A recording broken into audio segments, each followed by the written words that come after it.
Hello दोस्तों, मेरा नाम ईशेंदु है and welcome to simply crack. दोस्तों, इस लेक्चर में आज हम लोग कंप्यूटर नॉलेज मॉड्यूल को कवर करने वाले हैं, जो कि आपको आपके सीजीएल और सीएचएसएल एग्जामिनेशन के टीयर 2 एग्जामिनेशन को क्वालिफाई करने में हेल्प करेगा। तो सबसे पहले हम लोग एग्जामिनेशन के पैटर्न को समझते हैं।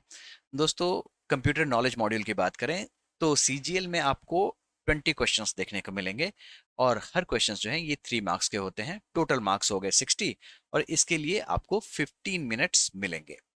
सीएचएसएल की बात करें तो यहाँ पे 15 क्वेश्चंस आपको देखने को मिलेंगे, जो कि हर क्वेश्चन 3 मार्क्स के होंगे, यानी कि टोटल मार्क्स हो गए 45 और इसके लिए भी आपको 15 मिनट्स ही मिलेंगे। दोस्तों, नेगेटिव मार्किंग की बात करें तो आपके हर गलत आंसर पे 1 मार्क्स आपके कट जाने हैं। ये examination overall qualifying in nature का है, जिसमें मिनिमम क्वालिफाइंग मार्क्स की बात करें तो अनरिजर्व कैटेगरी के लिए 30% है, ओबीसी और ईडब्ल्यूएस के लिए 25% है और अन्य कैटेगरीज के लिए 20% है।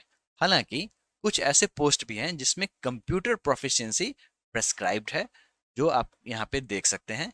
यहाँ पे अन्य पोस्ट के मुकाबले हायर क्वालिफाइंग स्टैंडर्ड सेट किए जाएंगे। ये सारी इंफॉर्मेशन मैंने सीजीएल 2023 के नोटिफिकेशन पेज से ही ली है। दोस्तों, इस ऑफिशियल नोटिफिकेशन पेज के हिसाब से जो सिलेबस है वो भी हम लोग एक बार देख लेते हैं, क्योंकि एक सिलेबस ही है जो हमें हमारी बाउंड्री को तय करता है, जो बेसिकली हमें पढ़ना कितना है। टोटल 4 कैटेगरीज हैं। एक है कंप्यूटर बेसिक्स, दूसरा है सॉफ्टवेयर, तीसरा है working with internet and emails और चौथा है basics of networking and cyber security. Computer basics की बात करें तो ऑर्गेनाइजेशन ऑफ अ कंप्यूटर, यानी कि कंप्यूटर किन किन कंपोनेंट्स के साथ मिलकर बना हुआ है और ये एज एन ऑर्गेनाइज्ड वे में किस तरीके से फंक्शन करता है। कंप्यूटर का ब्रेन कहे जाने वाले सेंट्रल प्रोसेसिंग यूनिट के बारे में आपको पढ़ना है। इनपुट एंड आउटपुट डिवाइसेस को भी आपको पढ़ना है। सवाल आपके कॉम्पिटिटिव एग्जाम्स में इस तरीके के आते हैं, जो इसमें से कौन सा इनपुट डिवाइस है, इसमें से कौन सा आउटपुट डिवाइस है, या फिर इसमें से कौन सा ऐसा डिवाइस है जो कि इनपुट और आउटपुट दोनों में उपयोग में लाया जाता है। उसके बाद आपको कंप्यूटर मेमोरी के बारे में पढ़ना है और ये मेमोरी कंप्यूटर में किस तरीके से ऑर्गेनाइज्ड होते हैं वो भी आपको समझना है।